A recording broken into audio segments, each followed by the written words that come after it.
안녕하세요, 리뷰빌TV입니다. 오늘 리뷰할 차량은 BMW 520D 고요 럭셔리 모델입니다. 제가 한 5만 정도 주행한 제 차량입니다. 이제 뭐 5 시리즈는 뭐 끝물이죠. 끝물. 아주 조만간에 이제 풀체인지로 출시할 예정입니다. 제가 오늘 뭐 520D를 굳이 뭐 리뷰를 뭐 하는 이유는 뭐 많은 뭐 리뷰어 분들이 시승기나 주행기 뭐 이런 것들을 많이들 리뷰 영상을 하고 있지만 뭐 대부분 가솔린 모델 위주거나 뭐 320D 모델 뭐 이런 리뷰들이 많아서 뭐 혹시 앞으로 꼭 뭐 520D 아니더라도 BMW 뭐 라인업 5 시리즈 뭐 디젤 모델에 관심이 있으신 분들한테 소비자분들 뭐 조금이나마 참고나 도움이 되었으면 하는 바람과, 앞으로 뭐 리뷰는 제가 이렇게 주행하고 있는 차량은 롱텀 방식으로 그때그때 신경 변화나 뭐 이런 불편한 점, 뭐 개선해야 될 점, 소비자 입장에서 뭐 불편사항이 있거나 이러면 그때그때 차에 대해서 하고 싶은 말 뭐 이런 것들 있으면 리뷰하는 방식으로 해보려고 합니다. 전문적인 뭐 리뷰라든가 이런 것들보다는 그냥 소비자 입장에서 리뷰를 하는 거니까. 자, 그럼 일단 오늘 리뷰는 BMW를 이게 5만 정도 주행을 하면서 느낀 점이나 뭐 구매한 이유 간략하게 소개해 드리고요. 대부분 뭐 수입차를 입문하시는 분들은 뭐 벤츠, BMW, 뭐 폭스바겐, 아우디 뭐 이런 정도에서 선택을 하시잖아요. 뭐 많은 뭐 그 밖에 뭐 많은 차량들도 있지만 뭐 우리나라 자동차 환경에서는 나는 아무래도 이제 독일 차들 중에서 선택을 하거나 아니면 뭐 영국 차인데 미국 차 뭐 이 정도에서 고르게 되는데, 이 BMW나 벤츠 같은 경우에서 많이들 구매를 하시려고 하실 거예요. 뭐 저 또한 뭐 다르지 않았고요. 막상 차량을 구매하기로 결정했을 때 뭐 벤츠하고 BMW, 뭐 아우디 요 세 개 중에서 고르게 되더라고요. 뭐 고르게 되는데 어떤 차량이 더 좋고 더 나쁘고 뭐 이런 것보다는 아무래도 이제 개인 취향적인 요소들이 많이 있기 때문에 차량 구매에 있어서는 많은 고민을 하게 될 거예요. 그러니까 그만큼 뭐 선택의 폭이 이렇게 뭐 넓을 수도 있겠지만 또 한편으로는 선택 폭이 또 작을 수도 있죠. 하지만 뭐 가장 중요한 거는 내가 차량 구매하는 데 있어서 어느 정도 머니가 있느냐가 더 중요한 거니까. 뭐 디젤 게이트라든가 이런 것 때문에 뭐 폭스바겐이나 아우디는 이제 어떻게 인증을 받느냐 안 받느냐에 따라서 좀 더 지켜봐야 되겠지만, 결국에는 뭐 당분간은 뭐 BMW 아니면 벤츠가 뭐 소비자들한테 더욱더 뭐 이렇게 접근성이 더 좋아지지 않을까라는 생각이 들고, 근데 요즘에 뭐 이렇게 소문에 동호회나 이런 쪽에서 들어보니까 할인 프로모션을 거의 이제는 안 해주려고 하고 있더라고요. 거의 하지 않고요.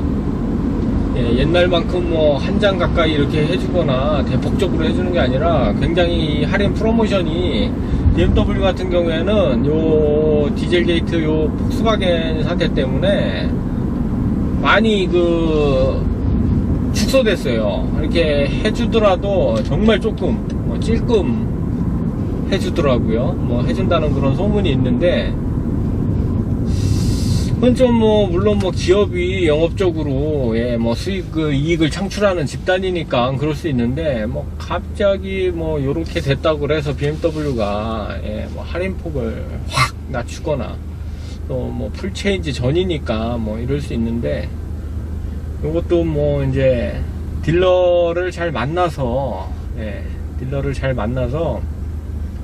이제 할인을 직접적으로 이제 하셔야 될 것 같아요.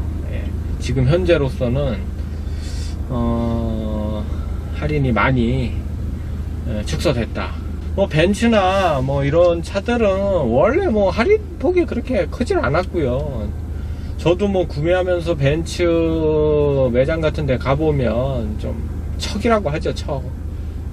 삼각별의 그 자부심에 대한 척. 그런 것들이 있어서 좀 별로 기분은 좋지 않더라고요. 구매하러 이렇게 갔을 때. 그리고 깎아줘서 좋은 게 아니라 기분 문제인데도, 그러니까 잘 판단하셔서 소비자 이렇게 구매하실 차주분들은 그런 부분 잘 살피셔서 구매하셨으면 좋겠고요. 국산차 타시다가 이제 수입차로 넘어오시게 되면 이제 대부분 개인 취향에 의해서 차량을 선택하게 되는데, 가장 저 또한 삼각별에 대한 자부심 이런 것들이 있었어요. 괜히 고급진, 벤츠 같은 경우에는 괜히 고급지고 괜히 격 있는 것 같고, 그 삼각별 하나에 1000만원 깔고 간다는 말도 있잖아요, 우스갯소리로. 그런 만큼 이 벤츠에 그런 것도 있었지만, 이 차량을 운행을 해본 다음에는, 그러니까 주행이죠, 그런 거 시승도 해보고 렌트도 해서 타보고, 그 다음에 지인분들 차량들도 이렇게 가끔 이제 사기 전에 좀 운전도 해보고 이래보면 확실히 벤츠하고 BMW는 좀 다르다. 같은 수입차라도 이 지향하는 점, 그러니까 지향점이 완전히 다른 차다라고 생각이 들더라고요. 벤츠 같은 경우에는 좀 뭐라 그래야 되죠? 주행할 때나 이럴 때 보면 좀 감성적이고 좀 안정적인 드라이빙을 이렇게 지향하고 차분한 드라이빙을 좀 더 추구한다면, BMW는 아시다시피 이 스포츠성이라든가 이제 다이나믹한 주행 요런 것들에 훨씬 더 이렇게 추구하는 느낌, 이런 것들이 딱 차별화된 것 같더라고요. 지금 한 5만 정도 주행을 해서 타보고 있지만, 이 핸들링이라고 하죠, 핸들링. 정말 이제 국산차 타다가, 요거 이제 BMW를 타면서 이 핸들 조작감이라고 해야 되나요? 이런 응답성, 직결감 이런 것들이 확실히 좋아요. 확실히 진짜 좋다. 고성능 슈퍼카나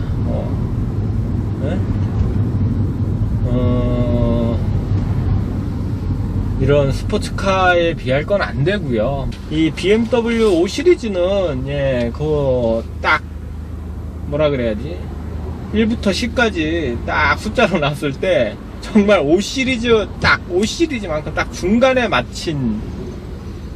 맞춰진 세팅값을 가지고 그냥 간만 보여주는 드라이빙 주행 성능을 아주 최적화해서 이게 느낌적으로 전달할 수 있는 그런 차인 것 같아요. 제가 BMW를 이제 구매할 때 아우디 A6 이제 대부분 이렇게 A6나 E클래스하고 BMW 5 시리즈하고 이렇게 놓고 비교를 해서 최종 구매를 하게 되는데, BMW 말고 벤츠 같은 경우에는 조금 젊어지긴 했습니다. 저 살 때 1년 6개월 전이죠. 1년 6개월 전에는 그래도 페이스리프트 과정을 거쳐서 많이 이제 디자인도 세련되고 이제 이렇게 됐는데, 인테리어나 이제 센터페시아 같은 부분은, 예, 너무 노티가 난다. 그때 당시에 너무 노티가 나서 벤츠는 딱 타보는 순간에, 예, 아, 이게 아니다. 네, 이제 이 BMW를 시승하거나 이렇게 탔을 때는 그래도 이렇게 좀 이 안에 실내 공간이라든가 이런 것들이 벤츠보다는 그래도 좀 뭐라 그래야 되죠? 잘 정리돼 있고 뭐 크게 세련된 맛은 없지만 벤츠보다는 조금 낫다. 이건 뭐 또 벤츠를 뭐 까는 게 아니라요. 요 단순히 요 두 가지를 놓고 소비자 입장에서 비교를 했을 때 뭐 이야기를 말씀을 드리는 겁니다. 예. 아우디 같은 경우에는 아예 뭐, 예, 후륜을 어차피 살려고 했었기 때문에 뭐 크게 그런 선택 안에 이렇게 집어넣어서 생각을 하지 않았고요. 또 가격적으로도 너무 그때 당시에 뭐 할인을 뭐, 예, 너무 어마어마하게 해주니까 그것도 또 싫더라고요. 소비자 입장에서. 그리고 나중에 어차피 수입차는 상각이 있으니까 차 가격이 싸게 이렇게 사면 또 산만큼 중고 가격으로도 많이 그걸 할 수가 없기 때문에 결국에는 아우디는 그냥 과감하게, 예, 포기하고 벤츠하고 벤츠 E클래스, 예, 하고 요 BMW 5 시리즈에서 결정을 하게 됐죠. 그래서 뭐 최종 지금 뭐 BMW 5 시리즈 520D 이제 이걸 구매하게 돼 있는데, 가장 이 디젤 모델을 구매하시는 분들이 선택하시는 데 있어서 가장 고민하시는 부분은 아마 이 디젤이기 때문에 진동과 소음 때문에 굉장히 선택하시는데 해야 될지 말아야 될지 망설여지는 부분이 가장 크실 거예요. 네. 가장 크시고, 저 또한 뭐 디젤을 구매하는 데 있어서도 그런 고민을 했으니까요. 그만큼 이 BMW를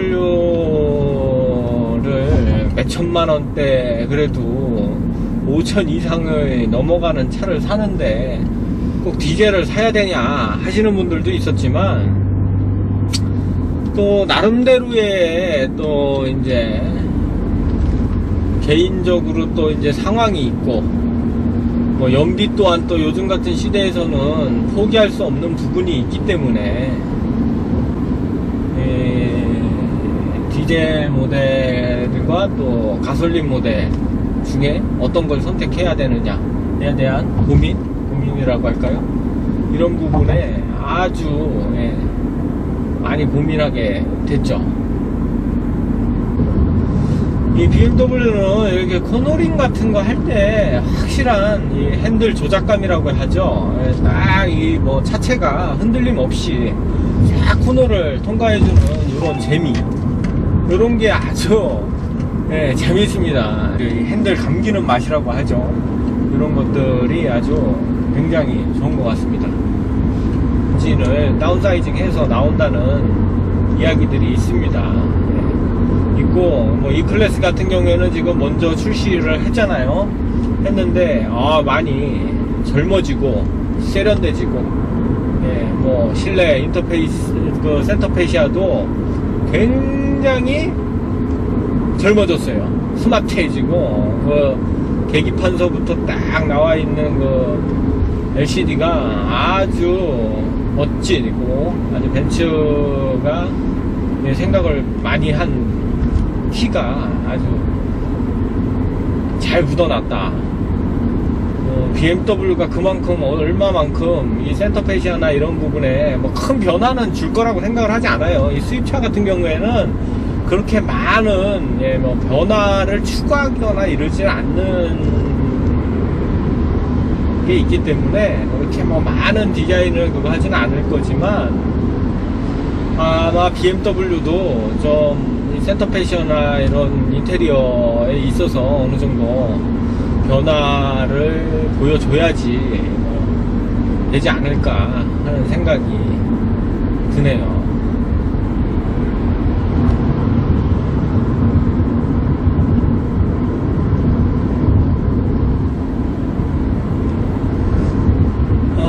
다시 이야기를 뭐 돌아가서 말씀드리자면, 디젤 모델하고 BMW 선택하실 때 뭐 가솔린 아니면 디젤이다 뭐 이 둘 중에 하나를 놓고 선택을 하시게 되잖아요. 뭐 대부분 이 BMW가 디젤을 사는 데 있어서 이 진동과 소음이 어떠냐 막 이런 것들이 대부분 이제 사시는데 가장 고민이 되는 부분이시고, 그 부분들을 구매하는 데 있어서 어떤 연료로 되어진 차량을 구매하느냐, 이것도 굉장히 우리나라 주유 환경에서는 중요한 부분을 차지한다고 생각을 합니다. 이 디젤 모델은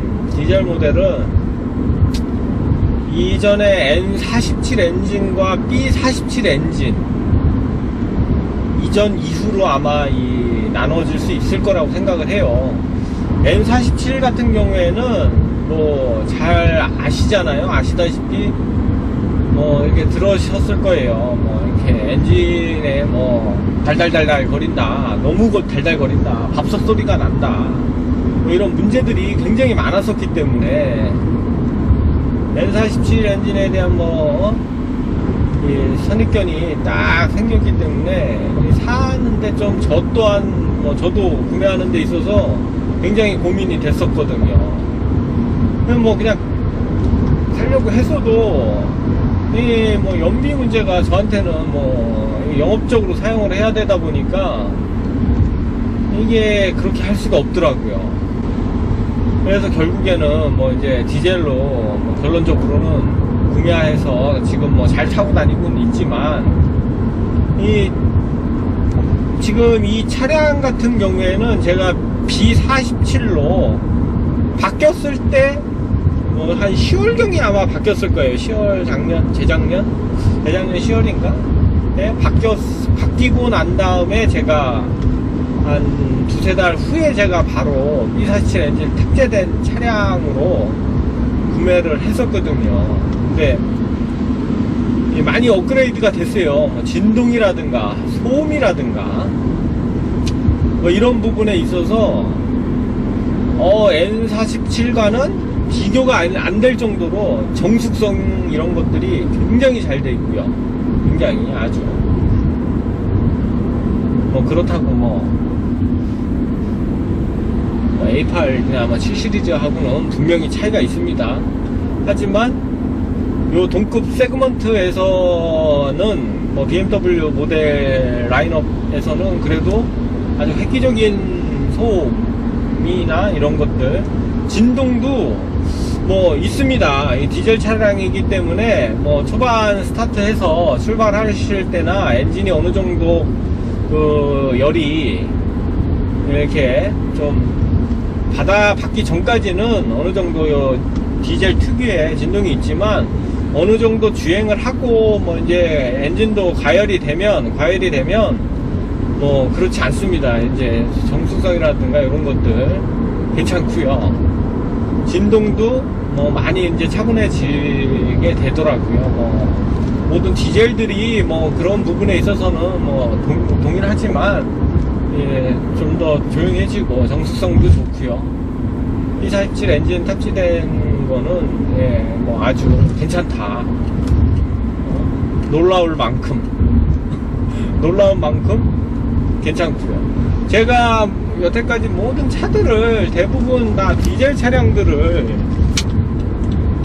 구매해서 디젤 위주로 많이 차를 탔기 때문에 디젤만 타시는 분들은 아 정말 조용하다 라는 생각을 드실 정도로 조용할 거고요. 차에 대해서 뭐 전혀 모르시는 분들은 이게 디젤인지 가솔린인지 타보셔서 뭐 구분을 못할 정도라고 생각하시면 되시고요. 근데 가솔린을 뭐 꾸준히 타신 분들은 예, 뭐 조금 뭐 시끄럽다. 그래도 아직 뭐 디젤은 디젤이다 라는 이런 느낌 정도라고 생각을 하시면 되세요. 그래도 이런 진동 같은 것들은 뭐 이렇게 느껴질 수 있고 소음은 많이 개선됐지만 뭐죠? 이 노면에서 올라오는 이런 소음이라든가 이런 것들은 뭐 그렇게 크게 없습니다. 단 하나 이 BMW 같은 경우에는 이 6천만원짜리 차에 조금 그간 거는 타면서 느끼는 건데요. 이 풍절음이 있습니다. 풍절음이 아주 어느 정도 고속 구간에 가면 풍절음이 어느 정도 느껴지게 되고요. 조금 시끄럽습니다. 이 차가 그런 부분에 있어서는 이런 뭐 엔진에 관련돼서 동력계통에서 올라오는 디젤 이런 방음 처리라든가 이런 것들은 어느 정도 신경을 써서 잡은 것 같은데 이 풍절음은 예, 좀 있습니다. 있는 부분이 조금 예, 이 차급에 맞지 않는가라는 생각이 들더라고요. 그리고 이런 디젤 모델을 또 선택할 수밖에 없었던 이유 중에 하나는 우리나라 주유 환경에서는 예, 어쩔 수가 없습니다. 특히 주행거리가 뭐 한 달에 2, 3만 되시는 분들은 뭐 가솔린으로 타시는 거는 뭐 세칸카가 있거나 뭐 다른 차량이 있어서 장거리용으로 이용할 수 있는 뭐 다른 대안이 있으시면 괜찮지만 뭐 디젤만 놓고 그냥 이렇게 해서 아니 디젤이 아니라 가솔린만 가지고 운행을 하기에는 좀 연비 부분이나 이런 쪽에서는 비합리적이지 않는가라는 생각이. 우리나라 같은 경우에는 중요한 거는 이제 수입차 같은 경우에는 반드시 고급류를 넣어 주셔야 돼요. 예, 뭐 대부분 뭐 어디 뭐 이런 블로그나 뭐 여러 가지 자동차 정보 이런 사이트 같은데 가보면 뭐 아무 뭐 그냥 일반유 넣어도 된다라고 얘기를 하지만 아니 물론 뭐 자동차가 일반유를 넣고 굴러갑니다. 뭐 수입차에서 뭐 안 굴러간다는 얘기는 아니고요. 수입차들은 옥탄가가 94에서 95 이상의 옥탄가를 가진 차량 아니 옥탄가 연료를 그거 할 수 있는 연소시킬 수 있는 확실한 그 성능을 발휘할 수 있기 때문에 설명서뿐만 아니라 네? 자동차를 사시면 설명서뿐만 아니라 이 주유구에도 그런 거에 다 표기가 돼 있습니다. 그냥 표기되어 있는 게 아닙니다. 이게 이 그냥 뭐 일반유 넣고 타시어도 상관은 없다고는 말할 수가 없습니다. 이게 분명히 가솔린이 일반유를 넣고 타시다가 뭐 처음에 새 차 사셔서 신차 사셔서 출고하셔서 타고 다니시는 거는 상관이 없으세요. 뭐 한 2, 3년 정도는 예, 뭐 잘 타고 다니시는 분들은 뭐 아무 문제 없이 잘 타고 다니실 수 있지만 이게 어느 시점이 돼서 2, 3년 이상 지나면 반드시 그 노킹 현상이 오게 돼 있습니다. 수입차들은. 그래서 그때는 이미 완전히 늦은 거예요. 완전히 늦은 거. 네. 그때서부터 이제 뭐 정비료라든가 뭐 이제 비용들이 은퇴히 맞는 이제 그런 불상사들이 이제 발생하게 되죠. 그때는 이미 늦었다. 그러기 전에 가급적이면 이 옥탄가 높은 네, 고급류를 넣어 주셔야 되는데 우리나라 주유 환경에서 일반유하고 디젤 그러니까 경유값하고도 가격 차이가 거의 한 200원대가 나는데 고급류도 뭐 이렇게 동네 같은 데 가보면 200원에서 거의 뭐 많게는 500원 이상 차이 나는 데도 있습니다. 그렇다고 뭐 주유소가 뭐 고급류 넣는 데가 뭐 그렇다고 뭐 많은 것도 아니고 그렇기 때문에 왜 디젤을 샀냐라고 얘기를 하시지만 그런 부분에 있어서 이게 은근히 뭐 이제 스트레스가 있거든요. 자동차를 운행하는 데 있어서 그런 것도 스트레스가 있어요. 분명히 뭐 지방이라든가 이런데 뭐 지금은 이제 고급류가 취급하는 데들이 주유소들이 꽤 많아졌고 지방도 마찬가지고 그러지만 아직까지도 고급류나 이제 이 단가면이서라든가 뭐 취급 주유소라든가 이런 것들이 아주 뭐 차를 조금 뭐 민감하게 이렇게 해서 몰고 다니시거나 차를 진짜 뭐 내 애인과 같처럼 막 이렇게 운행을 하시고 아껴주시는 분들은 그 분명한 스트레스가 있어요. 그런 부분이 무시를 못 하거든요. 이 차라는 거는 저는 뭐 개인적으로 그렇게 생각을 합니다. 이건 차는 뭐 전시장에 뭐 모셔놓거나 뭐 지하주차장에 모셔놓는 게 아니라고 생각을 해요. 차는 분명히 운행을 하고 타고 다니는 거지 그냥 수단인 거지 모셔놓고 안 타려고 하시거나 뭐 이러려고 하시는 건 아니지 않습니까? 그러니까 이게 연료 선택, 내 차량을 가솔린으로 선택할 것이냐 디젤로 선택하실 것이냐, 또는 반드시 이제 본인의 개인 주행 거리라든가 자기의 특성에 맞는, 환경에 맞는 연료를 선택하시는 게 맞다고 생각을 하세요. 뭐 무조건 중형 세단은 가솔린을 타야 된다, 가솔린을 타야 된다, 조용하게 뭐 세단 정도 타면 가솔린 타야 되는 건 뭐 맞겠죠. 맞는데 은근히 그 스트레스가 있기 때문에 그런 부분도 선택하시는데 한 번쯤은 고민을 해보셔야 되는 게 아닌가라는 생각이 듭니다. 디젤을 타셔라 이런 얘기는 아니지만 주행거리가 굉장히 많으신 분들은 저같처럼 이제 영업적으로 사용을 한다던가 먼 거리를 이동을 하시는 분들은 가급적이면 그냥 디젤이 훨씬 나으신 거고요. 시내 주행이라든가 기타 뭐 이제 짧게 도심 구간만 운행을 하시는 분들은 가솔린이 맞으세요. 그리고 세컨카 가지고 계신 분들은 반드시 그 가솔린이 맞는 거고요. 그렇게 타시는 게 나으실 거예요. 뭐 디젤 타면은 뭐 격 떨어진다는 소리도 있지만 네, 뭐 달달달 거리고 뭐 그러는데 일단 뭐 실내에서 타면 그렇게 뭐 크게 소음 때문에 뭐 이렇게 망 부분 없고, 밖에서는 뭐 지하주차장이나 이런 데 들어가면 뭐 시끄러운 거는 한 가지니까요. 정말 조용한 차를 원하신다면 그냥 전기차나 하이브리드를 타시는 게 맞겠죠.